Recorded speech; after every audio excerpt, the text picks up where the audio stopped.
الرحمن الرحيم إنا أنزلناه في ليلة مبارك قال النبي صلى الله عليه وسلم وشعبان شهري ورمضان شهر أمتي أو كما قال رسولنا صلى الله عليه وسلم. حضرات کرام، خطبہ مضمونہ کے بعد قرآن کریم کی ایک آیت کریمہ کا کچھ حصہ آپ کے سامنے پڑھا، حدیث مبارک پیش کی، استقبال کے کچھ عرض کیا جائے. آئیے سب سے پہلے ہم اور آپ بارگاہ رسالت مآب جناب احمد مجتبی محمد مصطفیٰ صلی اللہ علیہ وآلہ وسلم پر ہدیہ درود پاک پیش کریں. پڑھیے اللہم صلی علی سیدنا وعلی آل سیدنا ونبینا ومولانا محمد وبارک وسلم. حضرات کرام، آج کی رات شب برات کہلاتی ہے. شب کے معنی رات کے آتے ہیں، برات اس کے معنی ہے نجات کے. شب برات نجات والی رات، شب برات مغفرت والی رات، شب برات گناہوں سے توبہ کی رات. یہ اللہ رب العزت کا بڑا کرم اور احسان ہے کہ اس نے ہماری زندگی کے اندر ایک مرتبہ پھر شب برات جیسی بابرکت رات عطا فرمائی. نہ جانے کتنے وہ حضرات تھے جو گزشتہ سال ہمارے اور آپ کے ساتھ موجود تھے، لیکن اب ہمارے اور آپ کے درمیان نہیں ہیں. آئندہ ہم میں سے کون ہوگا کون نہیں ہوگا یہ اللہ رب العزت ہی بہتر جانتا ہے.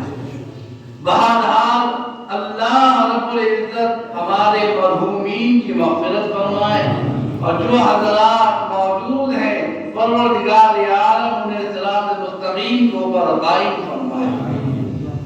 شب برات نجات والی رات.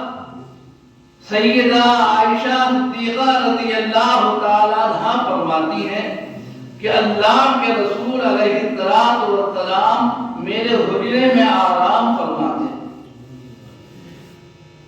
رات کے وقت جب اچانک میری آنکھ کھلی تو اللہ کے رسول علیہ السلام میرے بستر پر نہیں تھے. فرمایا مجھے بڑی فکر ہوئی کہ اللہ کے رسول کہاں تشریف لے گئے. فرمایا میں گھر کے باہر نکلی اور میں نے دیکھا تو مجھے حضور نظر نہیں آئے.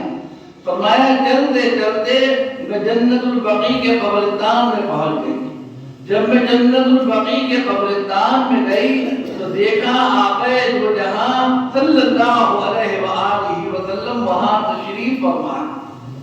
یا رسول اللہ آپ اور یہاں؟ فرمایا عائشہ آج کی رات بڑی بابرکت رات ہے، شعبان کی 15ویں شب ہے. اللہ رب العزت آسمان دنیا پہ جلوہ گر ہے.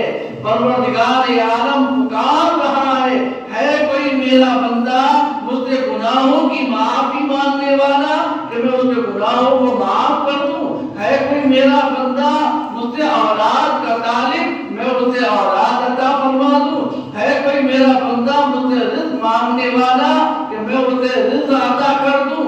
ہے کوئی مجھ سے توبہ کرنے والا کہ میں اس کی توبہ کو قبول کر لوں؟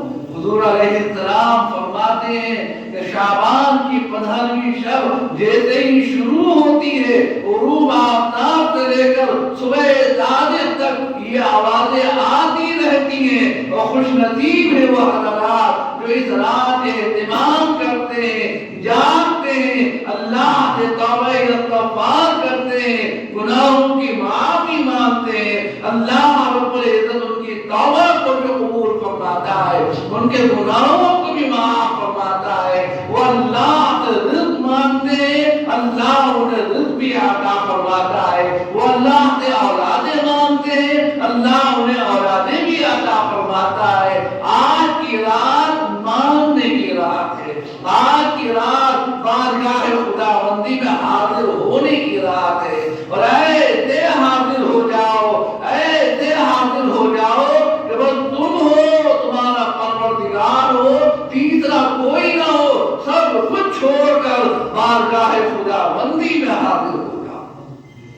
اللہ کے رسول علیہ السلام فرماتے ہیں مکہ مکرمہ کے اندر ایک قبیلہ تھا بنو کلاب، اور یہ بنو کلاب وہ قبیلہ تھا جو سب سے زیادہ بھیڑ اور بکریاں پالتا تھا۔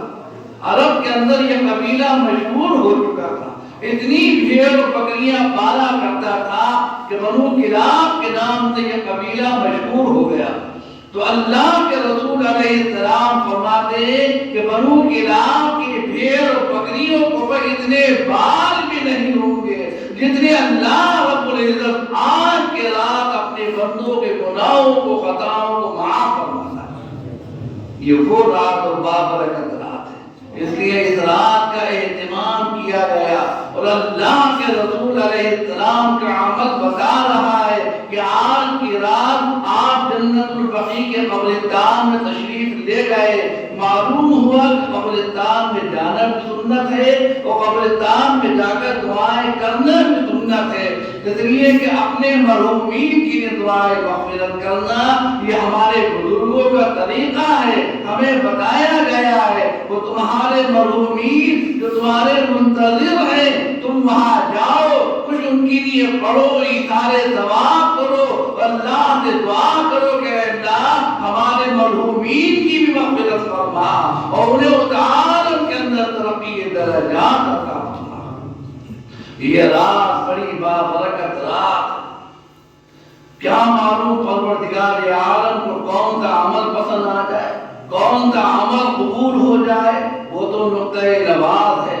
ایک عمل قبول فرما لے، ایک سجدہ قبول فرما لے، ایک دعا قبول فرما لے، یہ سب اس کے کرم کا معاملہ ہے، انسان کے بس کی بات نہیں ہے۔ انسان کا کام تو یہ مانگنا، اور آج کی رات خدا نے بتوسل جناب محمد مصطفیٰ صلی اللہ علیہ وآلہ وسلم ہمیں اور آپ کو عطا فرمائی ہے، لہذا آج کی رات مانگو، گر گراؤ، اس کے آگے رو، ان آنسوؤں کی کوئی قدر کرے یا نہ کرے، لیکن اللہ رب العزت تمہارے نکلنے والے آنسوؤں کو بڑے سنبھال کر رکھے گا، اور انشاءاللہ ان آنسوؤں کی بدولت ہماری اور آپ کی مغفرت فرمائے گا۔ حضور علیہ السلام فرماتے ہیں ایک شخص انتہائی گناہگار اور سیاہکار نافرمان ایک دن سوچنے لگا، میں نے تو لوگوں کو ستایا ہے، لوگوں پر ظلم و ستم کیے ہیں، میں نے تو لوگوں کو بہت ستایا، پتہ نہیں میری معافی ہوگی بھی یا نہیں ہوگی۔ گھر آیا، جب گھر آیا تو اس کا ایک چھوٹا بچہ تھا معصوم، اسے پڑھنے بٹھا لایا، ادھر چھوڑ کر آیا ہے، ادھر وہ حکم رب بھی آ گیا کہ اب اس کی روح کو اس کے جسم سے الگ کر دیا جائے۔ اب اس کی روح کو فرشتے بارگاہ خداوندی کے اندر لے کر پہنچے تو فرشتوں نے کہا مولا تیرا یہ بندہ بڑا گناہگار ہے، بڑا سیاہکار ہے، اے اللہ کوئی عمل اس کا اس قابل نہیں ہے کہ اس کی مغفرت کی جائے۔ تو اللہ رب العزت نے فرمایا اے فرشتوں جو میں جانتا ہوں وہ تم نہیں جانتے، ہے تو بہت گناہگار، بہت سیاہکار، نافرمان، لیکن مرنے سے پہلے ایک کام یہ ایسا کر آیا ہے کہ اب مجھے شرم آتی ہے۔ وہ اللہ رب العزت ہو کر، وہ احکم الحاکمین ہو کر شرما رہا ہے، حیا کر رہا ہے۔ فرشتوں نے کہا مولا اس کا کون سا ایسا عمل ہے کہ تجھے شرما رہی ہے؟ تو اللہ رب العزت نے فرمایا اے فرشتوں ایک عمل تو اس کا یہ تھا کہ اس نے سچے دل سے توبہ کری، سچے دل سے توبہ کری، اور دوسرا عمل اس کا یہ تھا کہ اس کا ایک معصوم بچہ تھا، یہ اسے پڑھنے بٹھا لایا تھا۔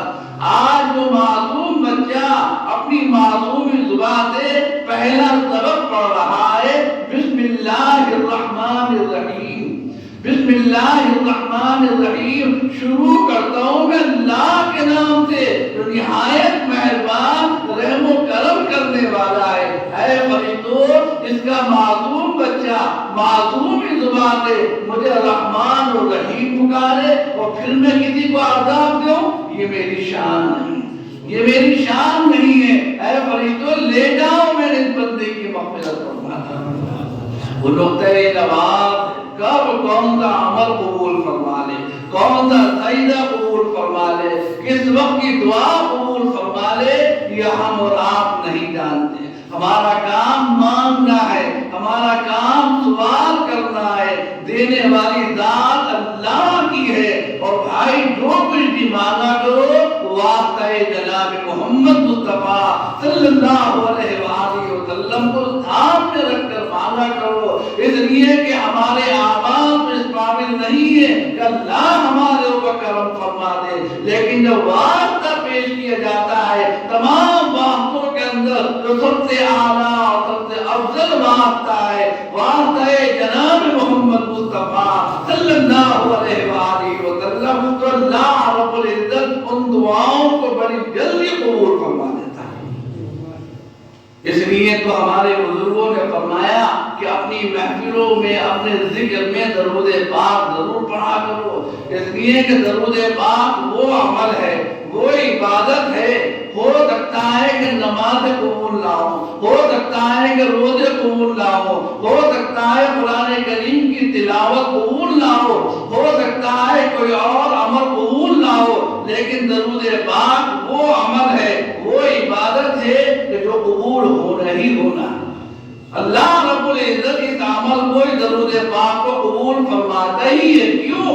اس لیے کہ اللہ رب العزت کوئی کام نہیں کرتا ہے، ہر کام کا حکم دیتا ہے کہ نماز پڑھو، روزہ رکھو، قرآن کریم پڑھو، زکوٰۃ ادا کرو، اللہ ہر کام کا حکم دیتا ہے، لیکن ایک کام ایسا ہے جو اللہ بھی کرتا ہے اور اللہ اپنے فرشتوں سے بھی کرواتا ہے، اور وہ ہے ان اللہ وملائکتہ یصلون علی النبی، بے شک اللہ اور اس کے فرشتے درود بھیجتے ہیں آقا دو جہاں صلی اللہ علیہ وآلہ وسلم پر۔ اے ایمان والو تم بھی درود پڑھا کرو آقا دو جہاں صلی اللہ علیہ وآلہ وسلم پر۔ اس لیے آج کی رات درود پاک پڑھنے کی رات، آج کی رات نوافل پڑھو، اور بھائی نوافل سے زیادہ کوشش یہ کرو کہ قضائے عمری پڑھو۔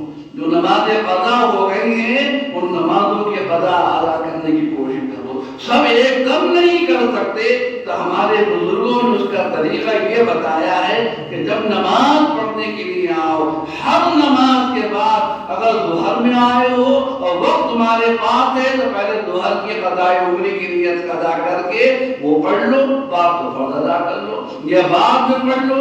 اثر پڑھنے آؤ، اثر میں وقت ہو تو 4 رکعت نماز قضائے عمری کہہ کر اثر ہی پڑھ لو۔ اس طریقے سے نمازیں بھی آسانی کے ساتھ ادا ہو جائیں گی، فرض بھی ادا ہو جائے گا، قضائے عمری بھی ادا ہو جائے گی۔ نوافل اپنی جگہ پر ہیں، لیکن اگر فرض باقی ہے تو پہلے فرض ادا کیا جائے۔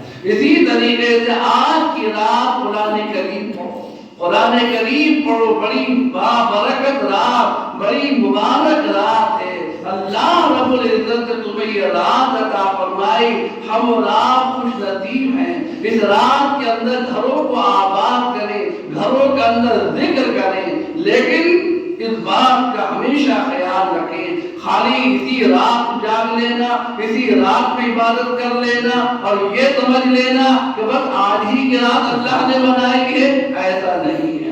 آج کی رات عہد کرنے کی رات ہے۔ اے اللہ جو اب تک ہم سے خطائیں ہو گئی ہیں، گناہ ہو گئے، اے اللہ تو نے معاف فرما اور آئندہ تو ہمیں ہدایت عطا فرما، اور اے اللہ ہمیں سیدھے راستے پر چلنے کی توفیق عطا فرما۔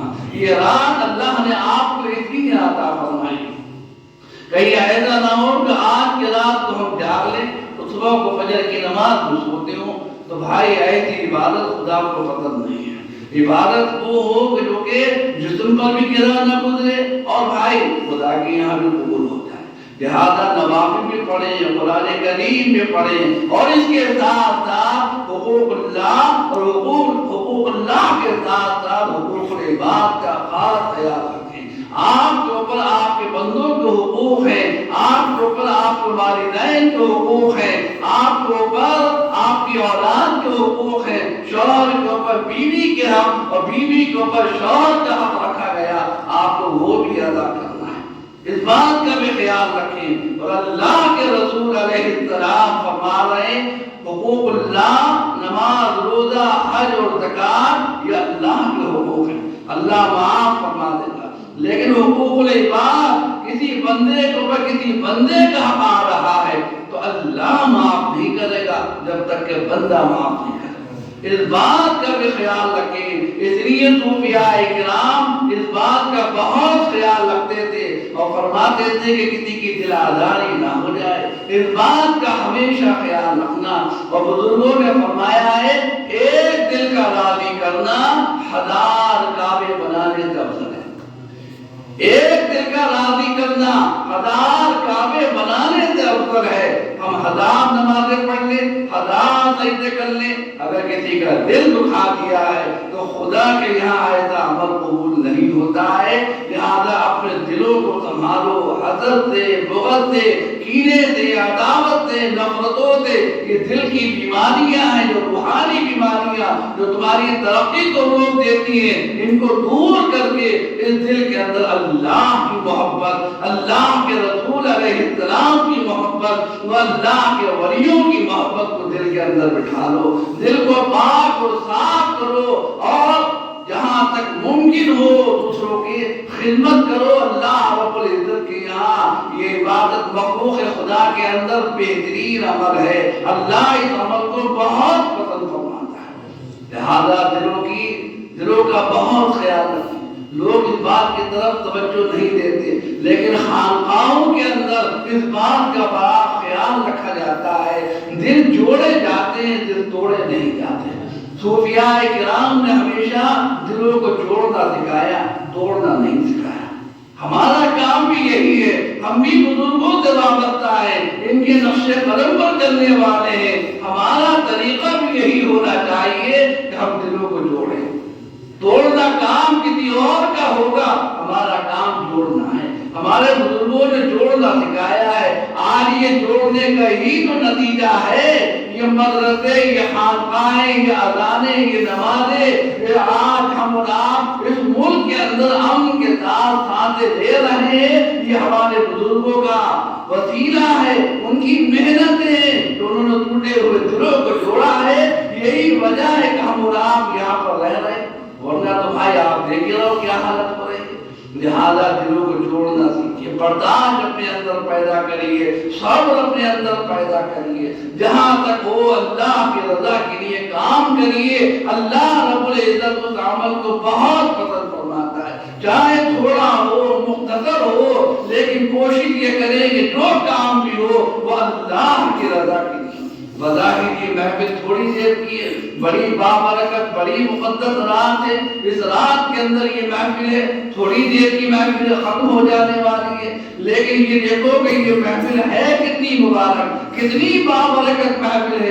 ایک طرف اللہ کا گھر ہے اور دوسری جانب اللہ کے محبوب کا گھر ہے، اور ان دو رحمتوں کے درمیان ہم اور آپ گناہگار بندے یہاں پر بیٹھے ہوئے ہیں۔ آج کی رات اتنی بابرکت رات کے اندر اللہ کے گھر میں شامل ہو کر محبوب الہی کے وسیلے سے جب دعائیں کی جائیں گی تو ہمارا عقیدہ ہے، ہمیں یقین ہے کہ اللہ رب العزت ہماری جانب نظر نہیں فرمائے۔ ہم گناہگار ہیں، ریاکار ہیں، لیکن محبوب الہی کی جانب نظر فرماتے ہوئے اللہ رب العزت ہمارے گناہوں کو بھی معاف فرمائے گا، ہمارے قصوروں کو بھی معاف فرمائے گا۔ اور آج کی رات دعا کی رات ہے، اللہ سے یہ دعا کرو کہ اے اللہ ہم گناہگار ہیں، ریاکار ہیں، سرتاپا قصوروار ہیں، لیکن اے اللہ ہم سب محبوب الہی کے غلام ہیں۔ اے اللہ ان کے در پر آئے ہیں، ان کی جانب نظر فرماتے ہوئے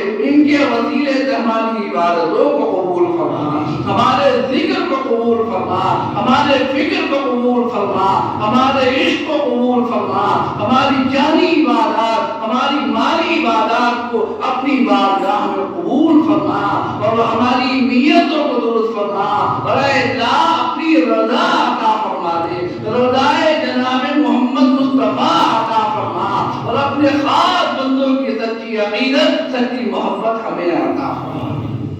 جہاں تک ہو سکے دلوں کو راضی کرنے کی کوشش کرو۔ حضرت سیدنا حضور نظام الدین اولیاء محبوب الہی رحمت اللہ علیہ کو کسی نے تحفے میں کینچی پیش کری، ناراض ہوئے آپ، غصہ کیا، میں لینا بھی ہمیں نہیں چاہیے۔ حضور غلطی معاف فرماتے تحفہ دے رہا ہوں، فرمایا اگر ہمیں تحفہ ہی دینا ہے تو کینچی مت دو، کینچی کا کام کاٹنا ہے، ہمیں سوئی دو، ہم سینے کے لیے آئے، سوئی کا کام سینا ہے، جوڑنا ہے، ہم جوڑنے کے لیے آئے ہیں، ہم کاٹنے کے لیے نہیں آئے۔ کاٹنا کام کسی اور کا ہوگا، ہمارا کام جوڑنا ہے، ہم جوڑنے کے لیے آئے۔ لہذا یہ بزرگوں نے ہمیں اور آپ کو بتایا، اور میں نے آپ کو پہلے بھی سنایا تھا، پھر بتا رہا ہوں، حضرت سیدنا خواجہ غریب نواز رحمت اللہ علیہ تشریف فرمائیں، مریدین بیٹھے ہیں، غیر مسلم عورت جس کا مذہب اسلام سے بھی کوئی تعلق بھی نہیں ہے، آپ کے پاس آئی، بڑی محبت کرتی تھی آپ سے، آپ کو آداب کیا، آپ نے ان کے آداب کو قبول فرمایا، کہنے لگی حضور بڑی محبت سے آپ کے لیے تھوڑا سا حلوہ لے کر آئی۔ یہ حلوہ بھی ایک راز ہے، یہ حلوہ بھی راز ہے، اس حلوے کے اندر دنیا بدلتی جاتی ہے۔ ہمارے تو سمجھ میں یہی آئے، ہمارے محبوب الہی کو حلوہ پسند تھا، اور حلوے کا نتیجہ کیا ہوا یہ بھی آپ جانتے ہیں۔ یہ حلوہ ایک راز ہے، وہ حلوہ بنا کر لے کے آئے، کہا حضور بڑی محبت سے بڑی عقیدت سے آپ کے لیے حلوہ لائی ہوں، اسے قبول فرما لیں۔ آپ نے اسی وقت اپنے مریدوں کے سامنے ان کا حلوہ قبول فرمایا، اور قبول ہی نہیں فرمایا، ان کے سامنے کا حلوہ بھی کھا لیا۔ وہ خوش ہو کر دعائیں دیتی ہوئی چلی گئی، لیکن جب وہ چلی گئی تو مریدوں نے کہا ارے حضور یہ کیا کرا آپ نے؟ فرمایا کیا ہو گیا؟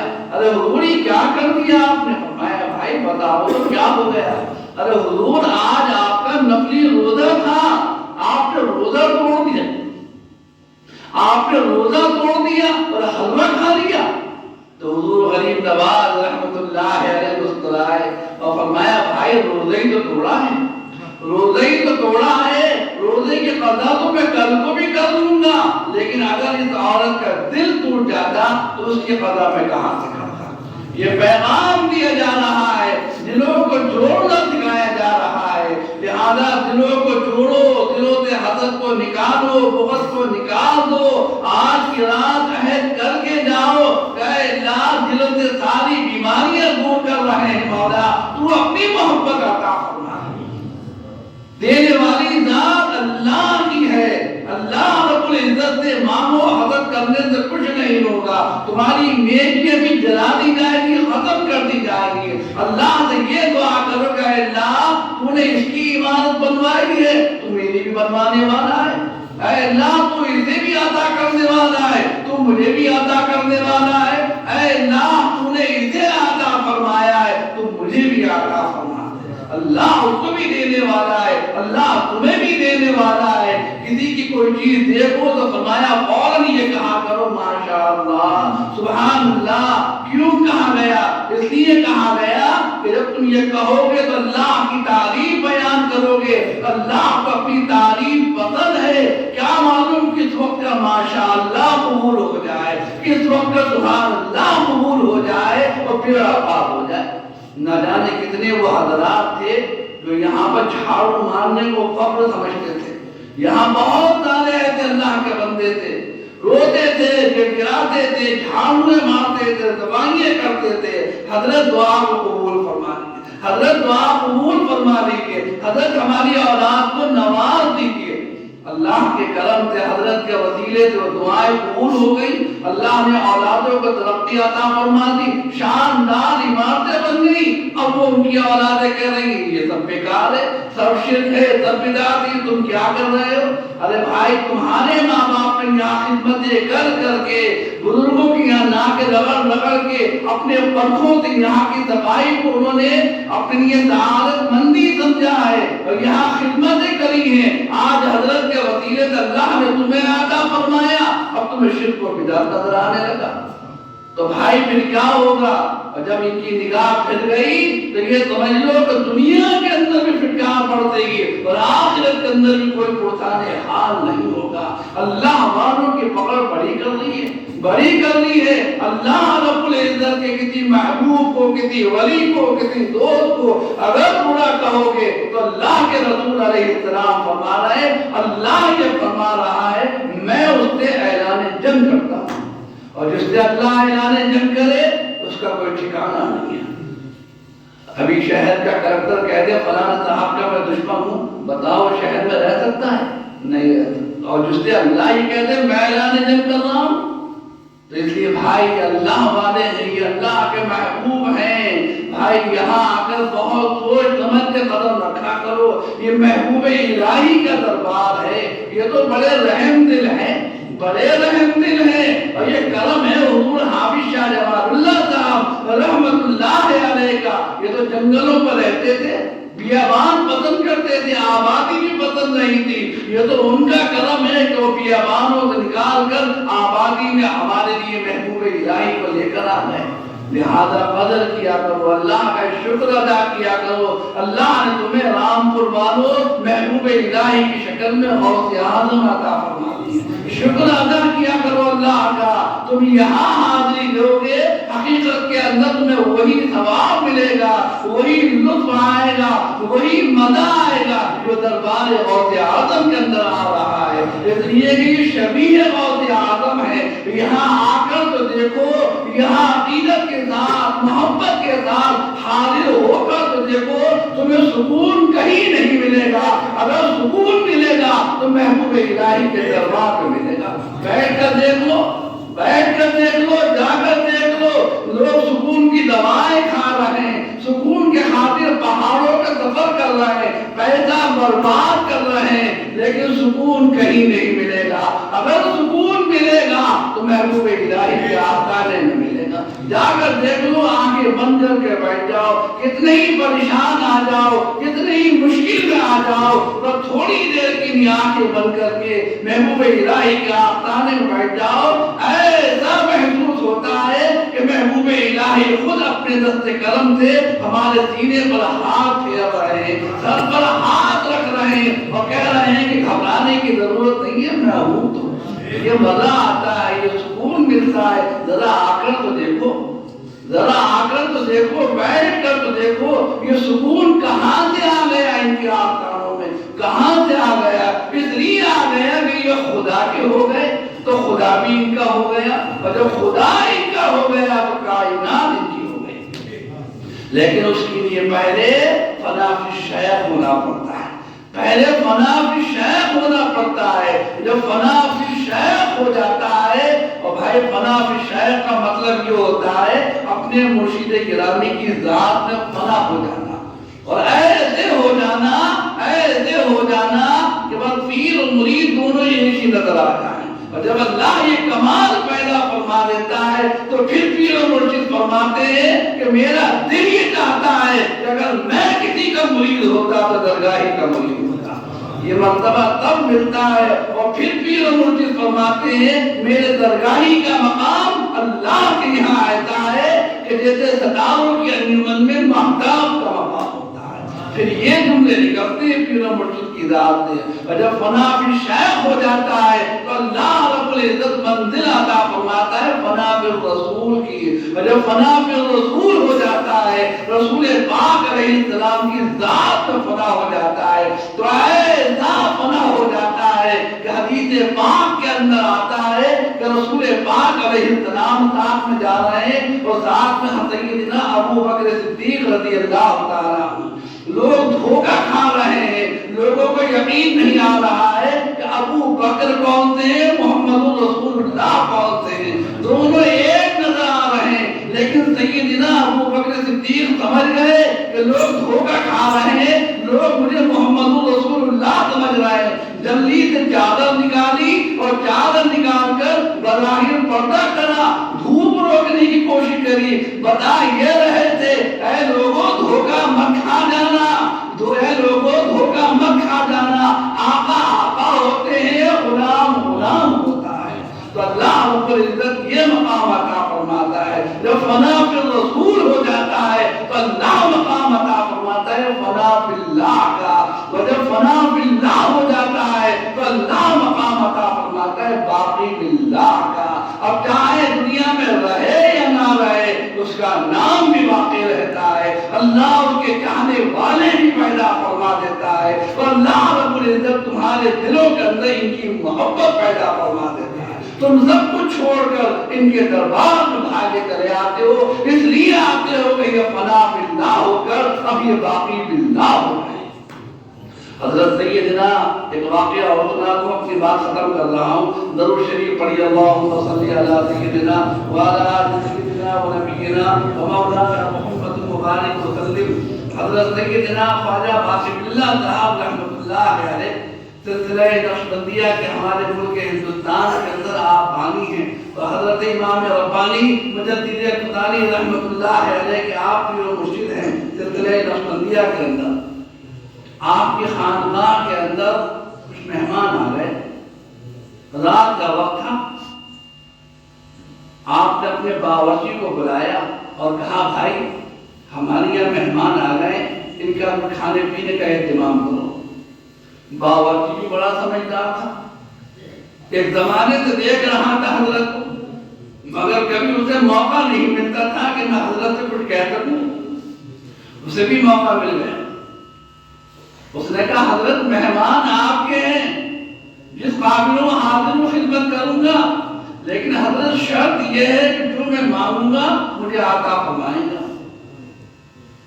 حضرت نے سوچا باورچی ہے کیا مانگے گا، دام زیادہ مانگ لے گا صبح کو، دے دوں گا۔ تو میں ہاں بھائی اگر تمہاری بات منظور ہے، حضرت اپنی بات یاد رکھنا بھولنا مت۔ تو میں ہاں بھائی یاد ہے، مہمانوں کی خاطر کری، تواضع کری، بڑے اچھی طریقے سے، مہمان خوش، صبح کو ملاقات کر کے رخصت ہو گئے۔ اب باورچی کو بلایا، حضرت نے فرمایا بھائی تم نے کچھ کہا تھا ہم سے؟ جی حضرت میں نے کہا تھا، بتاؤ کیا چاہتے ہو؟ حضرت جو میں مانگوں گا آپ مجھے دیں گے نہیں۔ ارے بھائی کیسی باتیں کر رہے ہو، ہم سب کو دے رہے ہیں تمہیں بھی دیں گے، کیوں نہیں دیں گے، بتاؤ کیا مانگ رہے ہو؟ کہا حضرت بس ایک ہی چیز چاہتا ہوں، پوری زندگی آپ کی خدمت کرتے کرتے گزر گئی، حضرت بس یہ چاہتا ہوں جیسے آپ ہیں ویسا مجھے بنا دیجیے۔ ایک زمانہ ہو گیا تھا خدمت کرتے کرتے حضرت کو دیکھتے دیکھتے، حضرت نے فرمایا ارے کیا مانگ لیا ہے، کچھ اور مانگ، یہ تیرے بس کی بات نہیں ہے، دام ڈبل لے لے میں دے دوں گا تجھے، لیکن یہ تیرے بس کی بات نہیں۔ حضرت مجھے کچھ نہیں چاہیے، بس مجھے یہی چاہیے کہ جیسے آپ ہیں ویسا مجھے بنا دو۔ نہیں مانا، ضد پر اڑ گیا۔ تو میں اچھا بھائی جب نہیں مان رہا ہے چلو کمرے میں لے گئے، حجرے مبارکہ کے اندر دروازہ بند کرا، اور دروازہ بند کر کے سینے کو بس ضرب ماری، اللہ اکبر یہ کہہ گئے جو ضرب ماری ہے۔ اور پھر جب حجرے مبارکہ کا دروازہ کھولا گیا ہے تو دیکھنے والے دیکھ کر یہ نہیں پہچان پا رہے تھے کہ شاہ باقی باللہ کون تھے، باورچی کون سا ہے، دونوں ایک نظر آ رہے تھے، کوئی فرق نہیں۔ فرق تھا تو بس اتنا تھا کہ باورچی کا انتقال ہو چکا تھا اور حضرت شاہ باقی باللہ صاحب حیات تھے۔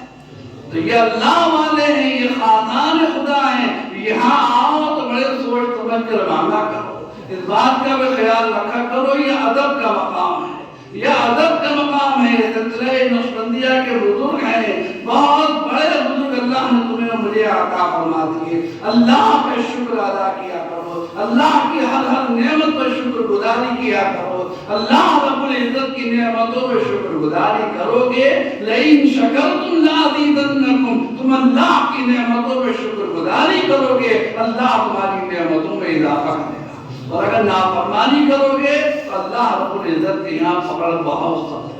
اللہ رب العزت سے دعا کرو آج کی بابرکت رات کے اندر اللہ رب العزت میرے گناہوں کو بھی معاف فرمائے، آپ کے قصوروں کو بھی معاف فرمائے، آپ کی فہمی کو قبول فرما دے، کہنے اور سننے کو قبول فرمائے، اس اہتمام کو قبول فرمائے، تمام جانی و مالی عبادات کو اپنی بارگاہ میں قبول فرمائے، آمین۔ وآخر دعوانا ان الحمدللہ رب العالمین، استغفر اللہ ربی من کل ذنب واتوب الیہ۔ آئیے کھڑے ہو جائیں۔